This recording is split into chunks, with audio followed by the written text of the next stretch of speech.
Sunday, August 7, 2022, and welcome to the 25th episode in this series from Midas Touch and 5-Minute News called The Weekend Show, where we take a deep dive into the news of the week. You can download the show as audio in addition to my daily 5-Minute News podcast on iTunes or wherever you get yours. Joining me today is physician, a forensic scientist, and world expert on violence. She leads a project group for the World Health Organization and is currently president of the World Mental Health Coalition.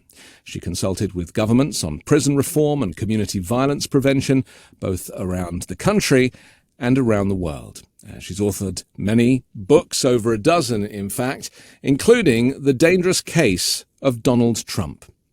Welcome, Dr. Bandy Lee. Dr. Lee, hi. Thank you very much for being with us here on The Weekend Show. Thank you very much for having me. Let me start by saying that I actually think you're a very brave person. Why do you think I would think that you are brave? Are you able to answer that question? Well, I mean, not for coming on this show, but for speaking out in the way that you have. yes, I'm rather surprised to find that this is surprising, because I felt that I was merely responding to my professional responsibility. In fact, going back to early 2017, I and my colleagues, in fact, I had many colleagues who are counted among the most respected in the field of psychiatry, we came together and believed that Donald Trump in the office of the presidency was so dangerous that we had a medical and professional responsibility to society to issue a warning about it. So that was when we began immediately with my conference at Yale School of Medicine, and then the New York Times bestseller, The Dangerous Case of Donald Trump.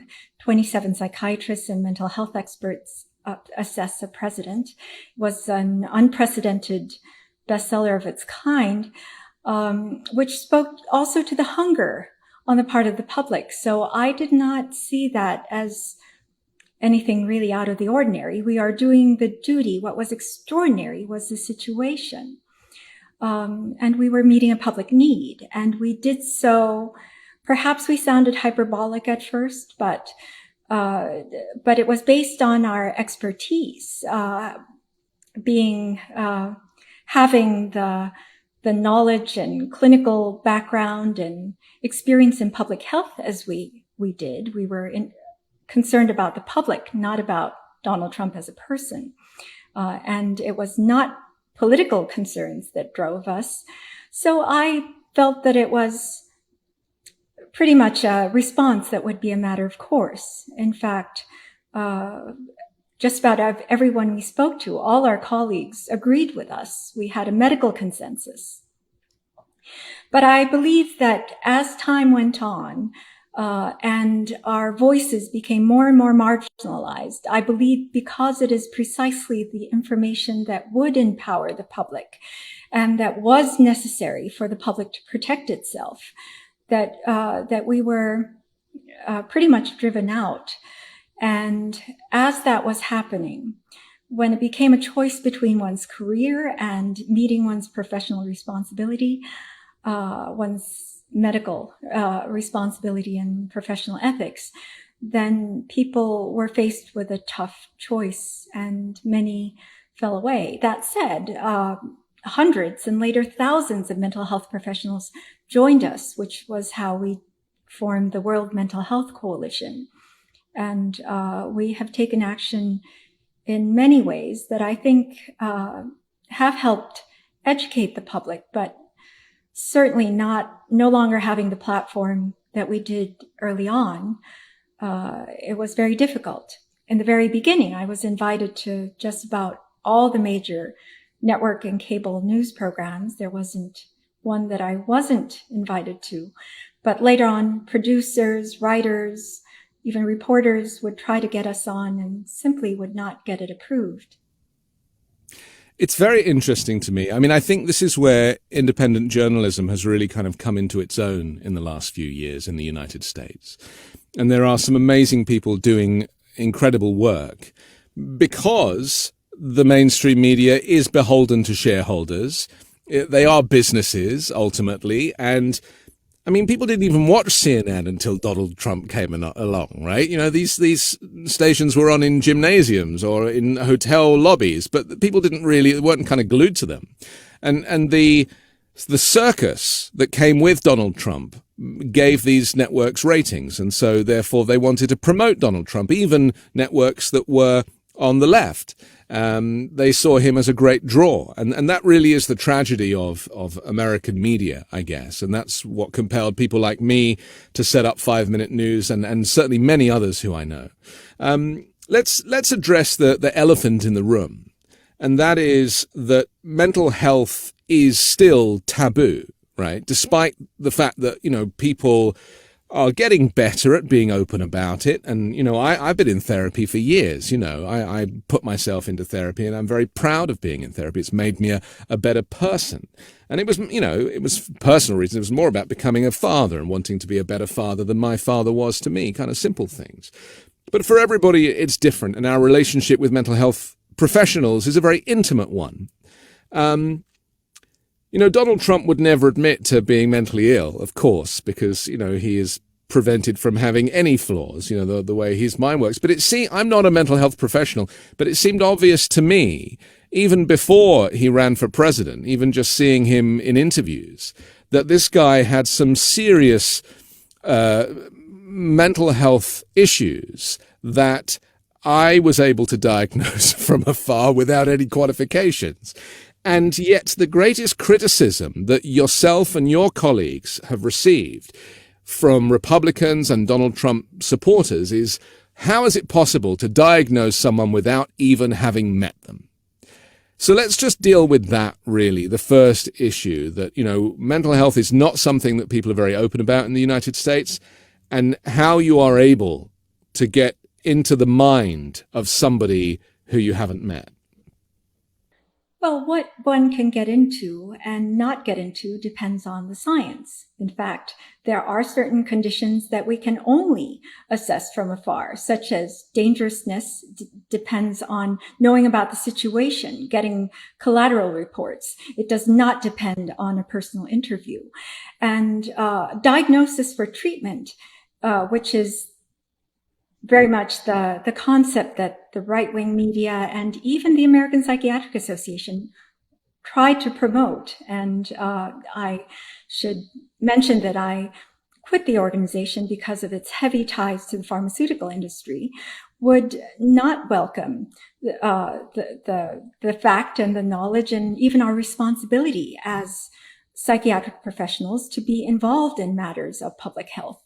And so because this was a public health matter and a matter of dangerousness that tied very closely with mental unfitness, which is also another type of evaluation that we do apart from diagnosis. In fact, again, diagnosis is only when one is doing a personal treatment situation that is relevant. And therefore, the whole discourse was carried in a way that was irrelevant to the situation at hand. In fact, I believe that it was deliberately taken that way, and it was because the knowledge that we had to give to the public was important and critical. In fact, after the Yale conference, I was invited by dozens of Congress members to speak with them. And eventually I spoke with more than 50 Congress members. And they have consistently said that if we could educate the public on medical matters, that they could intervene politically. That if we were able to turn the public around, and I met with Jamie Raskin as well, who was formulating at that time modifications to the 25th Amendment, which would allow it to be used more easily. And he himself had also spoken with John Feerick, the author of the 25th Amendment, who invited me to a number of his workshops, and we had spoken in conferences together, that for the 25th Amendment to be implemented appropriately, that it should be data-driven. That was one thing he emphasized, and medical data are part of what can do that. So blocking those medical data was critical to keeping Donald Trump in the presidency. And I would not say that the American public was as unaware of mental health issues or were as stigmatizing of mental health as they are now, because I was in fact astonished early in the Trump presidency and before that at the interest that we were consulted just like any other expert of any other field. And as I told you, I was invited to just about every major news network, cable and otherwise. And it was only after, in fact, the American Psychiatric Association came out and said that we were practicing armchair psychiatry and using psychiatry as a political tool, which I believe actually they were projecting what they were doing. Well, that's often the case, though, isn't it? And I guess that projection is probably going to be a big theme of this conversation today. Can we talk about this suppression of truth, as you call it, and explain a little bit about the Goldwater Rule of 1973 that was changed, wasn't it? Just explain what that means and why it was maybe changed. Yes, what alarmed me was not so much, in fact, the Goldwater Rule is insignificant. It's not even a rule. That's a misnomer. And indeed, it was considered outdated even when it entered into the books in 1973, based on a 1964 presidential election of Goldwater campaign. And so to elevate such an insignificant so-called rule that was not taught in any residency or any psychiatric training program, which most psychiatrists at the time did not even know about, should be elevated to being more important than the danger to public health that Donald Trump posed. So for people that don't know what it is, let's just explain it. The Goldwater Rule prevents professionals from diagnosing public figures. Is that right? That is how it is publicized. Actually, the Goldwater Rule falls under the guideline that psychiatrists participate in activities that improve the community and promote public health. So it's actually an affirmative obligation where if we are asked about a public figure, just don't diagnose since we haven't examined them personally. But that's perfectly reasonable. The change came just a few months after Trump was in office, right? So yes, what was March 2017? So who changed that and what was their impetus?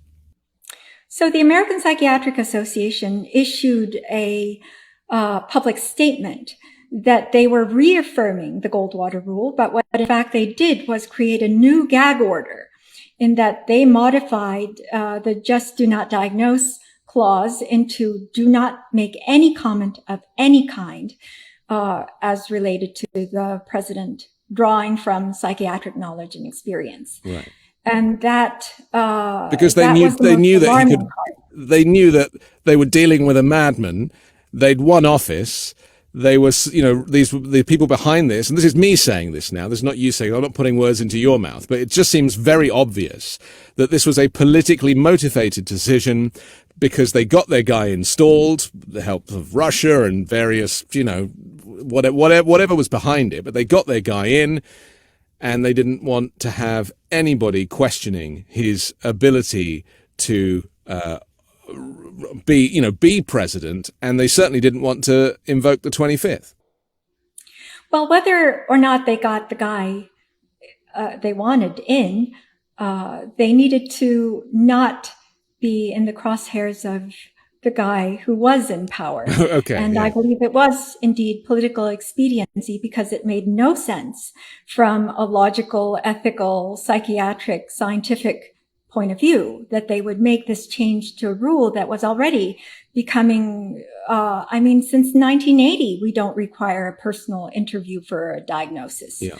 So it was very odd. Well, they got a brand new building in the middle of Washington, D.C., and they have been showered with unprecedented federal funding since. Yeah. And that alone should alarm the public as to what institutions are doing to incur political favors. I mean, we had a similar thing with the George V in England, the King of England, who went crazy and he was kind of hidden from the public.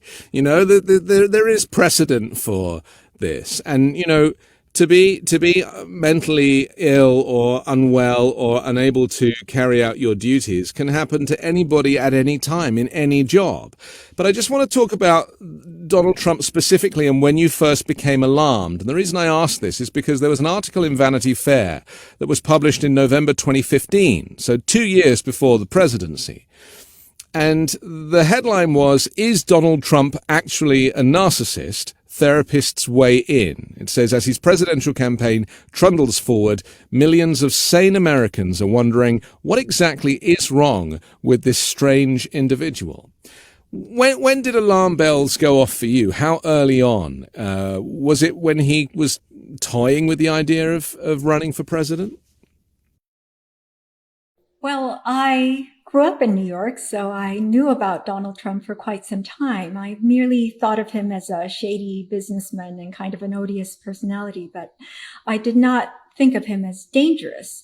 But by the time he was running, I had done plenty of psychiatric training and had plenty of experience. And so it was one view of him on the campaign trail where he was interacting with his followers that I recognized him as the dangerous personality that I had been treating as a forensic psychiatrist for over 20 years at that point. Now, I might mention that being a narcissist is not necessarily a disqualifier. Level of narcissism is. And so whether one has a mental illness or not is also not a disqualifier, but the level of it that would render one unfit. And there are also numerous circumstances where one does not have to have a mental illness to be unfit. So what was he doing on the campaign trail that set you off?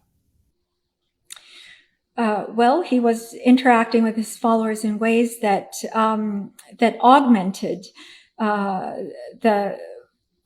his dangerous rhetoric that showed that he interacted with them on the basis of a dangerous psychology, where he would be attracted to dangerous means to getting his ends, and that he was actually marveling at his own ability to incite violence, to speak about violence, and he even spoke about shooting someone on Fifth Avenue, and he would still have followers. And so he was recognizing that his own mental defect was in fact attracting others who are seeking that kind of compensation or that kind of a synergy.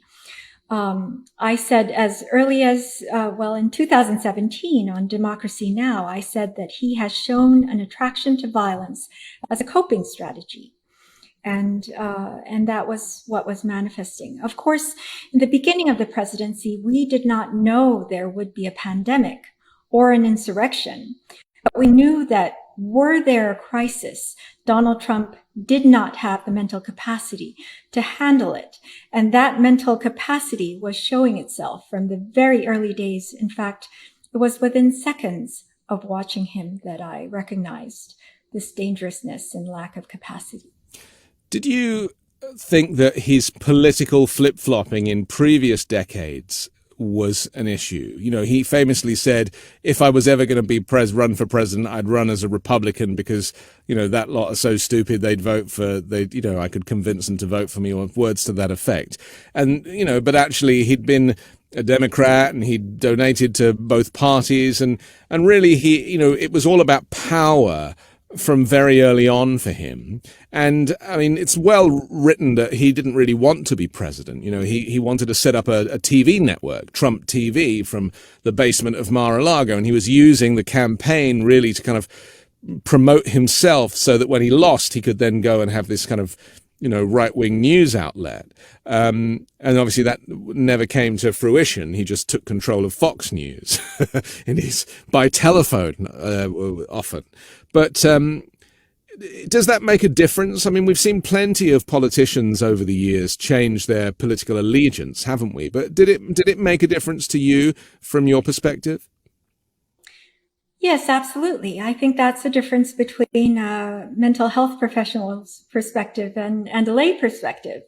If you look at the situation from lay terms, his flip-flopping may look the same as an ordinary politician strategizing. But if you understand the underlying lack of competence and lack of stability, then you understand that he has no ideology. He has no grounding in things that, in fact, ordinary, normal human beings would be grounded by. And that's really the dangerous part of his mental compromise. And that he simply would not be capable of staying with an ideology or a political perspective, or even the caring of others in ways that would beholden them to him. Let's just talk about young Donald Trump, because, you know, the first question I got asked by my therapist was, tell me about your childhood, right? So much has been written about Trump idolizing his father, the real estate mogul who famously wouldn't rent property to black people. And so there was this kind of undertone of racism from very early on. And, you know, they were very much known as a kind of mob family, crime family in New York. And anybody like yourself who grew up in New York knew of this kind of these unsavory people. I've read all this stuff about him and his dad and idolizing his dad, but I read very little about his mum. And, you know, I sense that actually his mum might be a bit of a linchpin here in terms of, you know, him as a young boy not getting the attention that he deserved, not getting the love and affection, maternal affection from his own mother, let alone his father, who was in a league of his own. Have you done much analysis of his childhood in order to come to conclusions about his adulthood? Yes, indeed, there was plenty of information available about his upbringing, and the facts would concord with his current state, in that he was abandoned, or he would have experienced as abandonment, when his mother went into the hospital because of medical problems, medical complications from his younger brother's birth, when he was 2.5 years old. And so when you have a father who is showing plenty of pathological traits himself, and then an absent mother, then of course one will not be able to receive much of what the rest of us take for granted. But I don't wish to focus too much on the psychological dynamics or the pathology in particular, because what is really important is the degree of dangerousness and the degree to which that would render him unfit.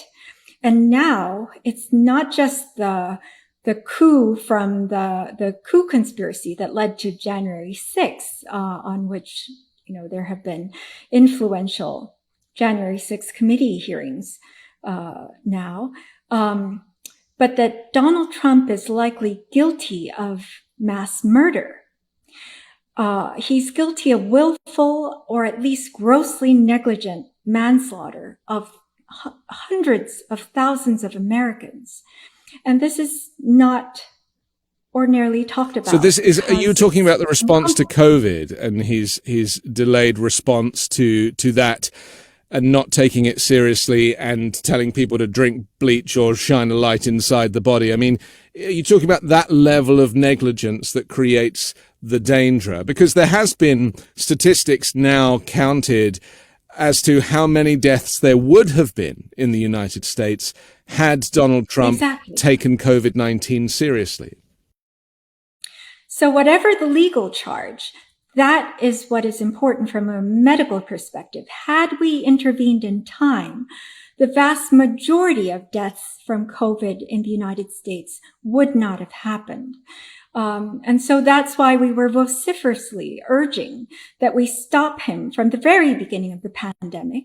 In fact, within weeks of the pandemic's announcement in March of 2020, we issued our prescription for survival, which emphasized that press conferences couldn't be held in the White House, that medical professionals at the CDC needed to lead the discourse on the pandemic, because public education at a time in the absence of vaccines or treatments is critical to public health intervention. And so this kind of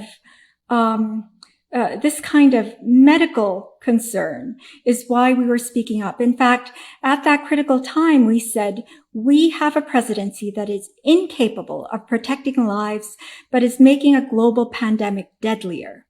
And that is why we felt that it was a concern of ours. And of course, there was the January 6th insurrection that came after his attempt to subvert democracy through a coup to stay in power. All these were predictable based on his psychological structure. And now he's subverted many of our cherished institutions, including the American presidency. All of this was foreseeable as well, not to mention emboldening dictators from around the world. And we have encountered these mental symptoms in other settings, along with their contagion across groups such as street gangs or cults or families or communities. This is what is familiar to us. I've called fascism not a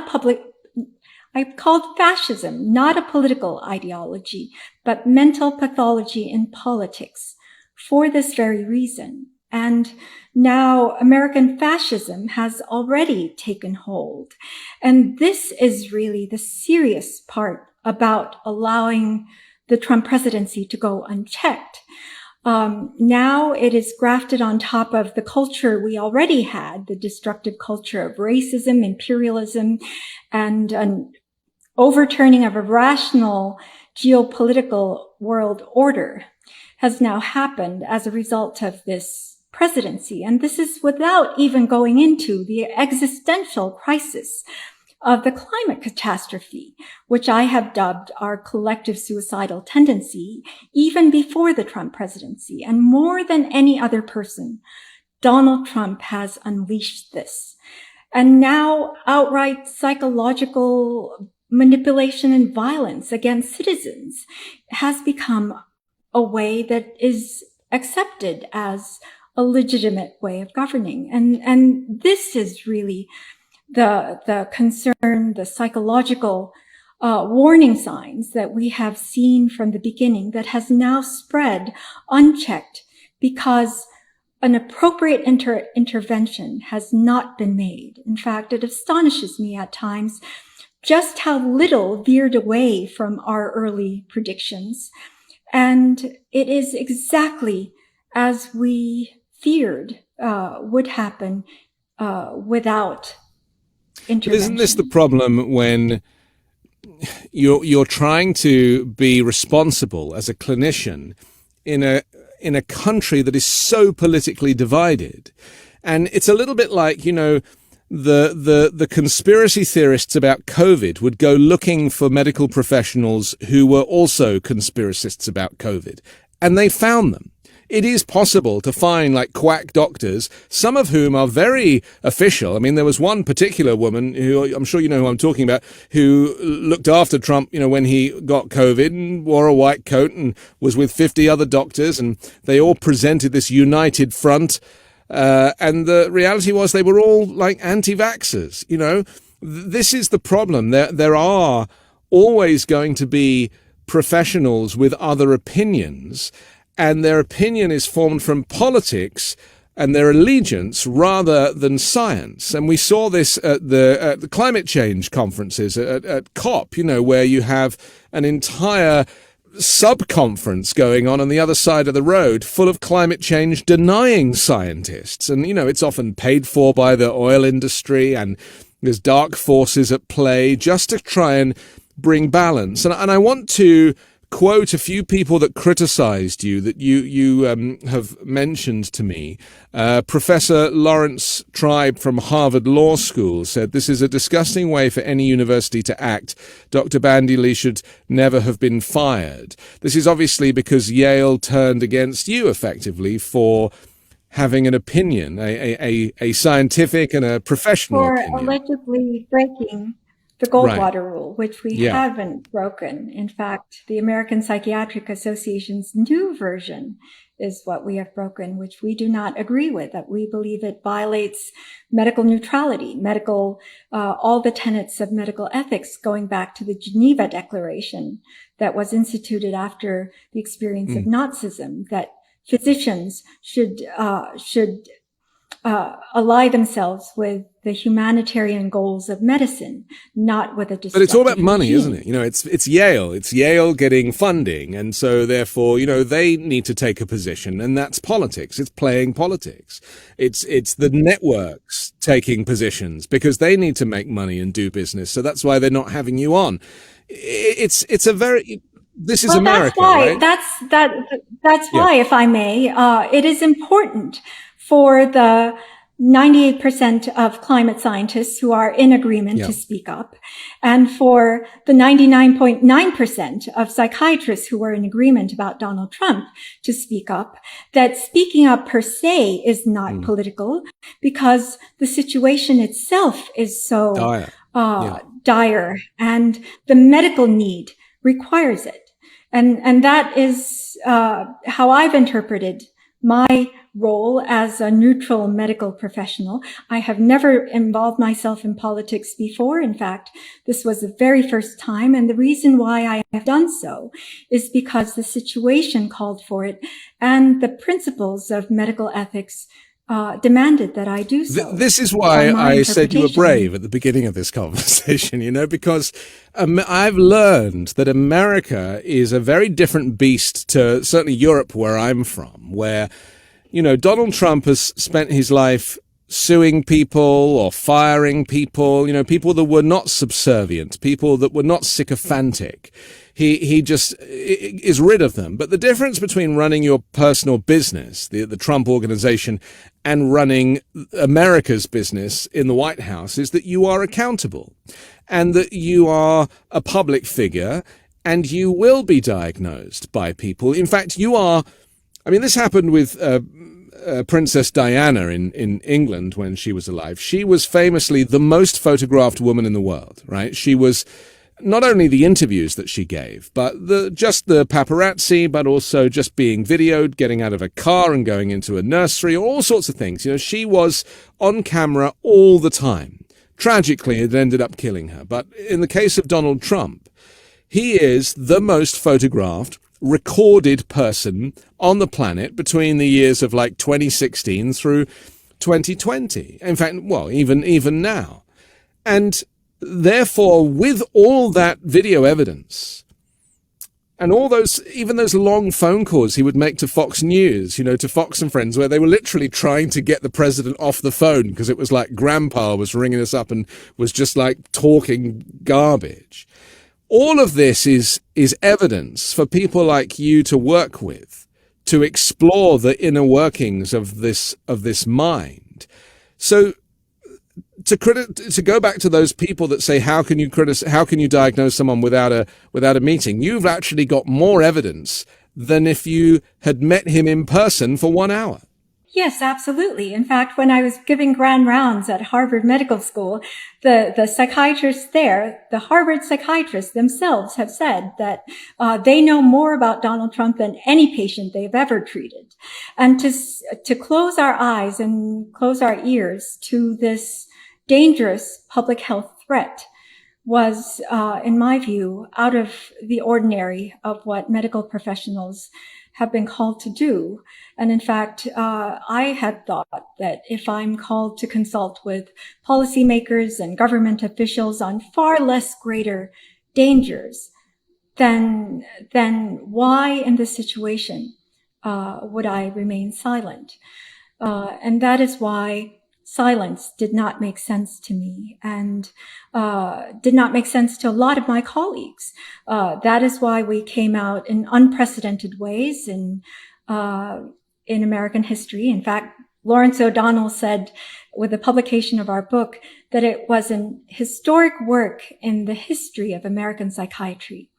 And I had already said in the prologue that for a man who is both evil and mentally compromised, power not only corrupts, but also magnifies existing psychopathologies, even as it creates new ones. So the dangers were great. Let's talk about the violence aspect, because this is your area of expertise. Yes. And we can look at violence on multiple levels with Donald Trump. There was a video released recently by the January 6th committee showing the outtakes from him making that recording the day after January 6th, where he was supposed to condemn the violence and he kind of didn't, and he still wouldn't accept that the election was fair. And it was a real eye-opener. But to me, it was the temper, the sucking of the teeth and the pointing to the door, and this kind of anger with himself for not being able to get it right, but trying to blame other people, not being able to say the word yesterday, saying it was too difficult a word for him, and then trying to backtrack because he realized that saying, "Oh, I can't say yesterday," makes him look weak. And so then he was like, well, actually, let's just change it. And then Ivanka, I mean, it was a dream for those of us that take enough of an interest in the inner workings of this guy's mind. I saw this internal Donald Trump in that video that we hadn't really seen so much of previously, because when he's on stage, he's actually rather brilliant. He's a much better communicator than Joe Biden. He's got the work, he's got the gags. He's more, fluent. He's more lucid. He's got, he's a younger, albeit fatter man, but for some reason he is still quite capable. He's like a stand-up comedian. In fact, comedians have analyzed his pentameter, and he's actually quite good at doing recall and bringing things back and going back to stories. He's actually a showman. And maybe that's all he ever was, a showman. But in this video, we actually saw this nasty guy, didn't we? We saw the swearing, we saw the anger. We've heard stories of how angry he has got in the Oval Office, throwing the ketchup at the wall. We've heard recordings of him being vile, misogynistic, the famous recording on the bus. There are two sides to this guy. How does he manage to maintain this public persona and yet behind the scenes be a really unhappy, angry, aggressive and violent man? Well, the two sides are of the same coin. In fact, the charisma that you see, many people mistook it for strategy, but I would say that it is far more effective than strategy because these come from his mental pathology. That in fact his inner sheer drive to compensate for what he deep down knows is his inadequacy and worthlessness, what he perceives as his worthlessness and emptiness. This is far greater than what any of us normal individuals would be able to imagine. So as a compensation for it, he has this enormous, out of proportion drive to, in fact, he is fighting for his life, his psychic life, when he is putting on a performance. But of course, his true self is the opposite of what he is projecting to others. But unfortunately, many of us see through him and see that all this is false. But his followers, unfortunately, in times of crisis or deprivation or vast changes in society where people's collective mental health is in a lesser state, individuals are more attracted to this kind of demagogue, if you will, who promises them outlandish things that an ordinary person would not be attracted to. But that's because they're thirsting for something that they cannot have, really. They're thirsting to go back to their childhood and to have a parent figure as their leader. And that so machismo thing, though, is very interesting, isn't it? Because if you're saying he feels inadequate, and I presume the reason that he's overweight is because he eats to try and fill the emptiness, as well as having a poor diet. You know, he famously said, I only eat McDonald's because at least you know where it's come from, which is, for me, one of the great quotes in history. It's like, don't make that guy president. But what about at the G20 when he was like pushing past world leaders to get to the front, jostling to get to the front? I mean, does this come from a place of knowing that he doesn't have the knowledge, he doesn't have the education, he doesn't know about world events or international trade? He's completely on a grift. The whole thing is a grift. And so the only way to really prevent being exposed as a grifter is to push beyond what is considered normal and to be a bully.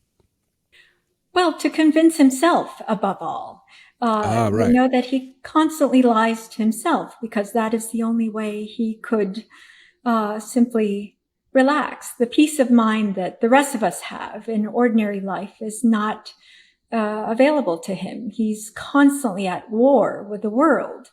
And so he's constantly fighting for benefits to himself at the expense of others because it's a zero-sum game for him. But in the end, he is self-destructive, as you said about his eating habits.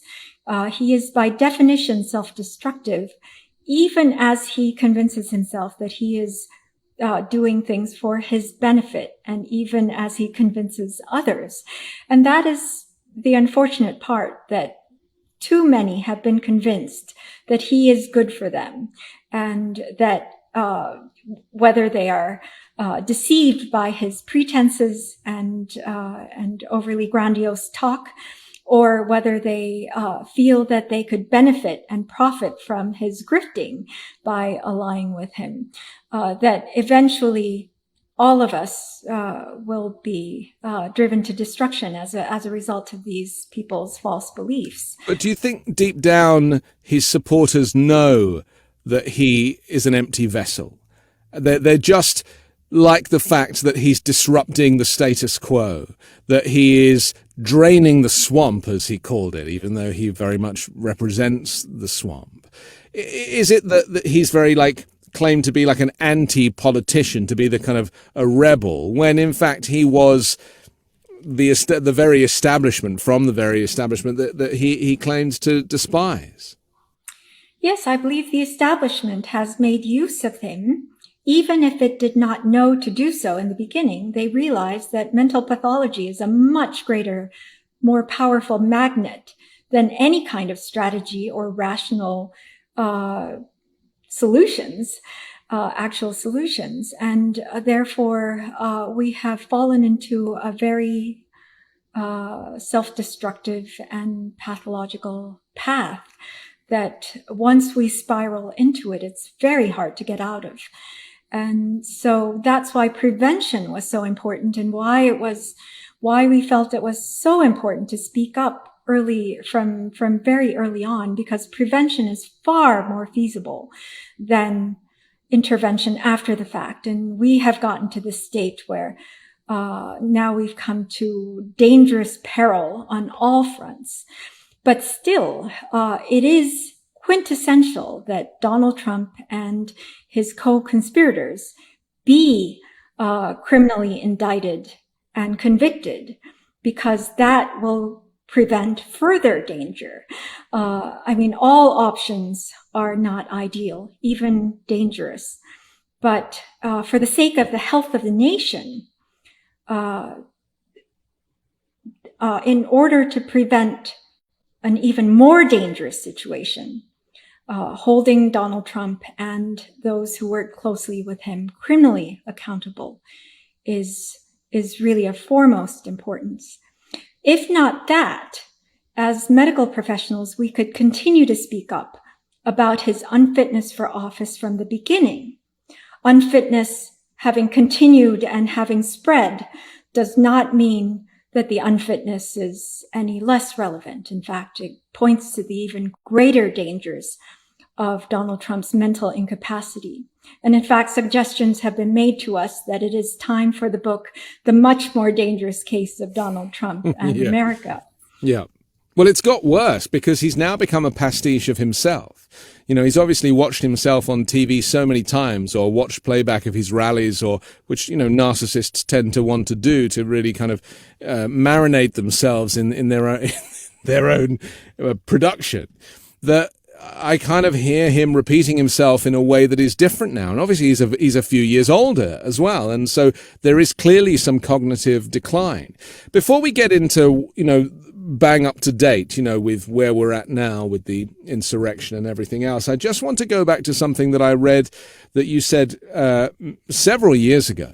And that was that everything you needed to know about Donald Trump had already been published in the Mueller report. And that actually this whole projection, Russia, his ability to turn, because he knew full well that he had relationships with Russia. It was widely documented. The Steele dossier out of the UK detailed it very accurately, and he tried to, you know, all Republicans have tried to make that look like it had no credence, and it was in fact quite the opposite. And a lot of the Steele dossier ended up in the Mueller report. But, you know, this guy was helped by Russia to get elected through social media campaigns and various things. Arguably, there was compromat as well, whether it be the PP tape or something that Russia had over him, but also money being lent. That's often a way to, you know, create a bribe. Just explain to me and to people who maybe think that the Mueller report had fallen flat on its face, how important that document was to somebody such as yourself.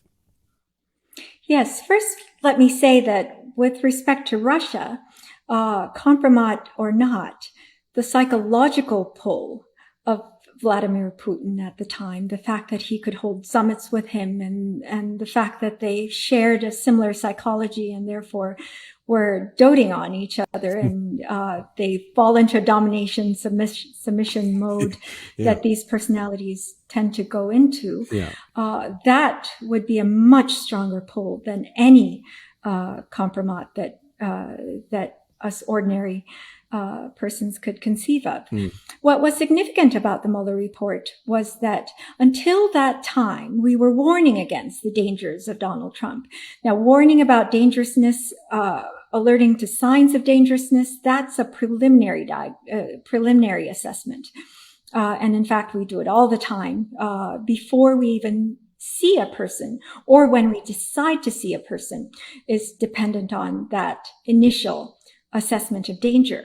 Now, to do a full assessment of a dangerous risk assessment, and therefore also of unfitness, is a whole other standardized procedure. So until that time, we had no structured interviews. We did not have official reports from the White House, from his co-workers. And this is the kind of information that would allow us to go step by step and perform a standardized fitness exam of higher caliber than anywhere we have done in our careers, because these are under sworn testimony. And we were able to do that to a measure of certainty far greater than we ordinarily are required to do before a person is removed from their job. And what we found that was, in fact, I can quote a passage from you. We said that he failed every criterion of sound mental capacity to make rational, reality-based decisions, which are critical to functioning in the role of president. Now, this is without going into any of the other requirements of the job of the presidency. This is a basic medical fitness test. And we determined that he failed every criterion. This means he was not only unfit for the office of president, but just about any job. But yet perfect. Whatsoever. He was perfect as a Russian mark, though, wasn't he? Because, you know, yes, all of this unfitness for political office was because he was oblivious. He basically was somebody that is easy to manipulate. And we've seen that now with the way that he was kind of forced by others to stack the Supreme Court with Christian nationalists, and which has now seen the overturning of Roe, which is going to have a devastating effect on America. I just want to talk about some of the things that he did in his presidency that you might say would never have happened. Extreme things if a president who was equally right-wing but not mentally unfit, would have done. And I have a few personal favorites. The one I mention on the show all the time is the Muslim ban that was on, within the first week of the presidency. Because it was the language, it was him puffing himself up, and he said, and I remember the words, I'm not looking them up, he said, I'm calling for a complete and total ban of all Muslims entering the United States until we can work out what the hell is going on. I mean, you've got two completely different things there, haven't you? You've got this statement, yes, a complete and total ban of all Muslims, which sounds very official. And then until we can work out what the hell is going on, which is actually, I translate that as being until I've read something about it, because I don't know what the hell's going on. I've just been told that maybe it would be a good idea to ban Muslims. Is that a good place to start? Yes, because there's no logical connection between the two factors, as you mentioned. Yeah. But there is a different kind of connection, which is an emotional one and a pathological one. And the connections that he makes and the manipulations he can effectuate as a result of those pathological connections would be dangerous, far more dangerous than someone, say, who was incompetent because of dementia or because of schizophrenia. Even a president who would run around naked with a tinfoil hat on his head would be less dangerous than the pathology that Donald Trump has. And that is often what is deceptive, because one of the features of his defect is that it looks sane. In fact, an influential writer on his condition, Herbie Cleckley, in the 1940s, dubbed it a mask of sanity, whereas in fact it wreaks more havoc on society, communities, families than all the other psychiatric conditions combined. Just going back to violence for a second, do you remember the speech he gave at the Police Federation? And I quote, he said, when you guys put somebody in the car and you're protecting their head, the way you put their hand over, like don't hit their head, and they've just killed somebody. Don't hit their head. I said, you can take that hand away. Okay, I'm quoting, and nothing he says makes sense. So that's why it didn't make sense me reading it. He basically was suggesting to police officers that they should allow suspects, when arrested, to hit their heads on the car. Now, this is very subtle, isn't it? Because this is giving license to police officers, many of whom we know now are far-right extremists, members of militia groups, and are happy to, execute black people in broad daylight. This was a smoke signal, wasn't it?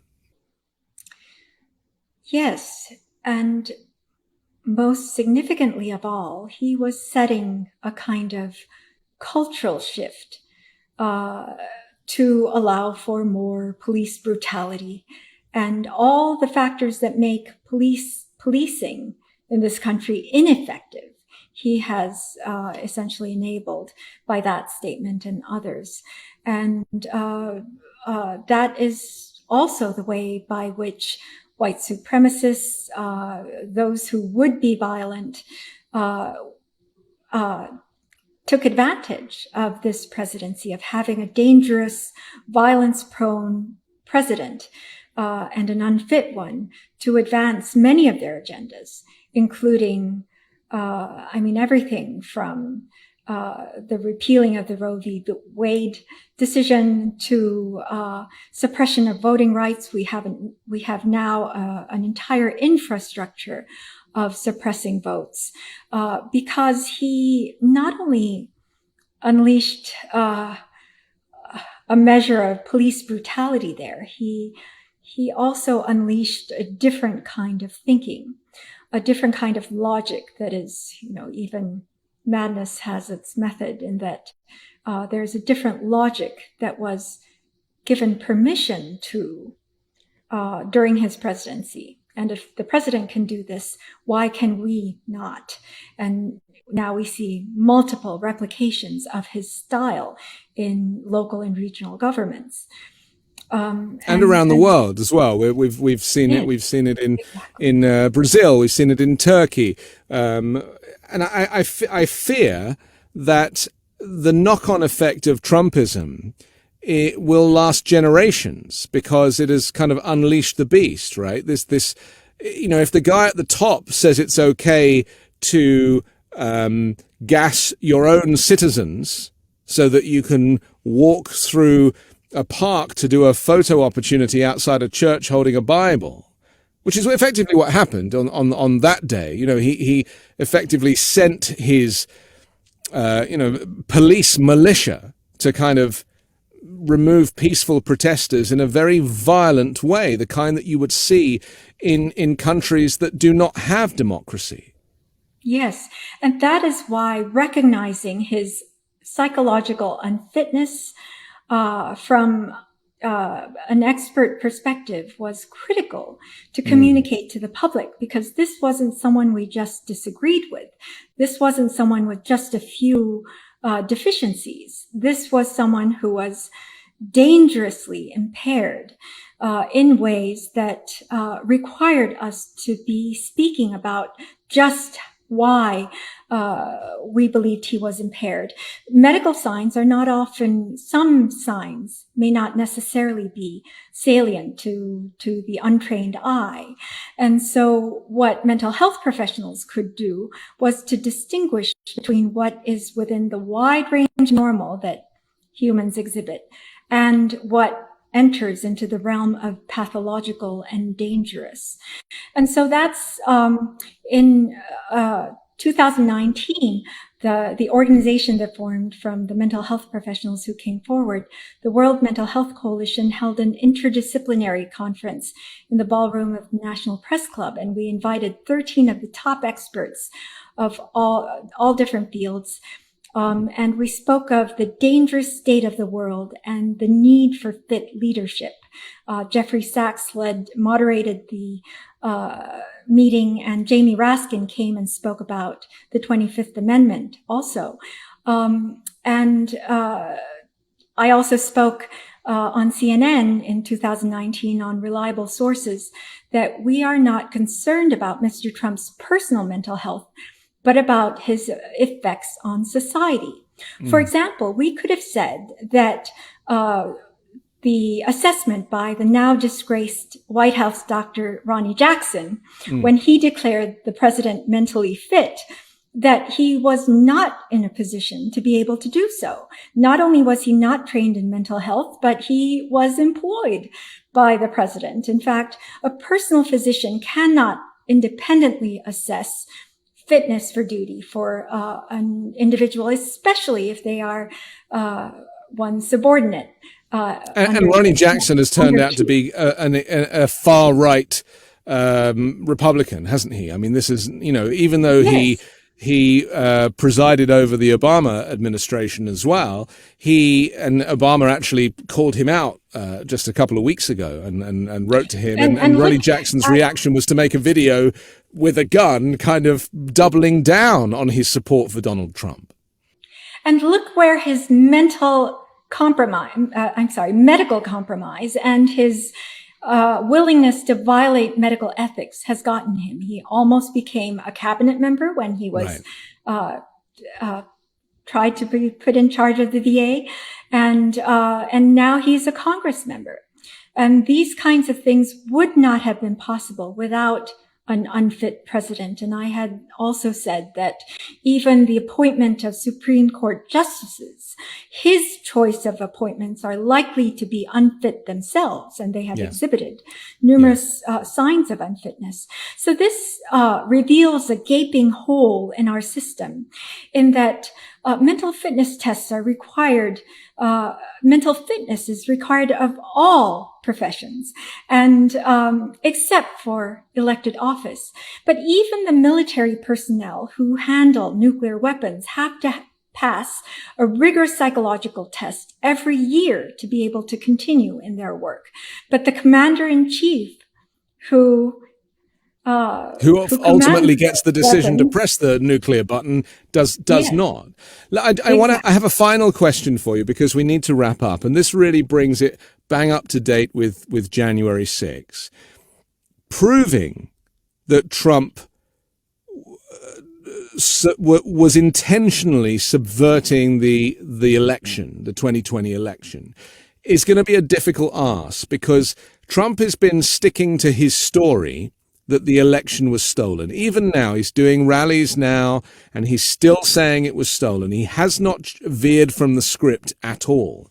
Now, that could be problematic for prosecutors, couldn't it? Because, if you are going to say the guy's mentally unwell, and if he's going to say, well, I was told that the election was stolen and that there was fraud, and so I was just doing good work on behalf of citizens and voters to make sure that it absolutely wasn't, it was legitimate.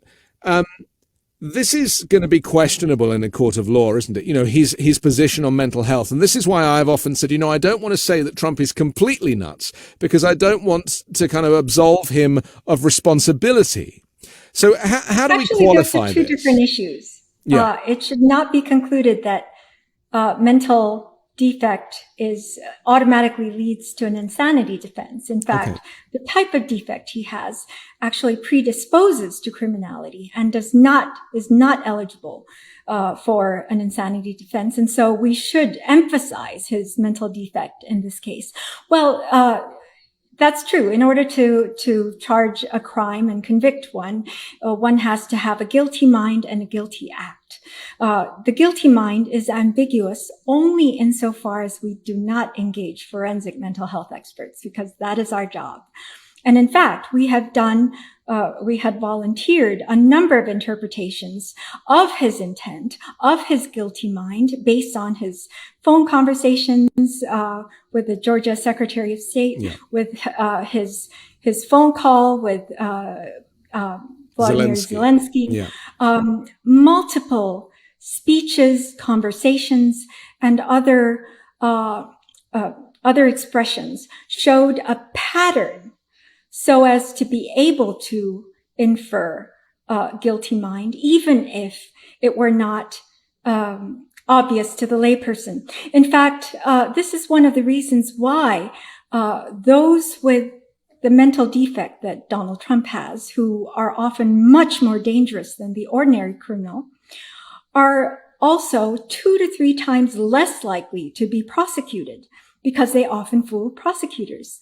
And even after prosecution, even after conviction, they are 2 times more likely to get a lesser sentence.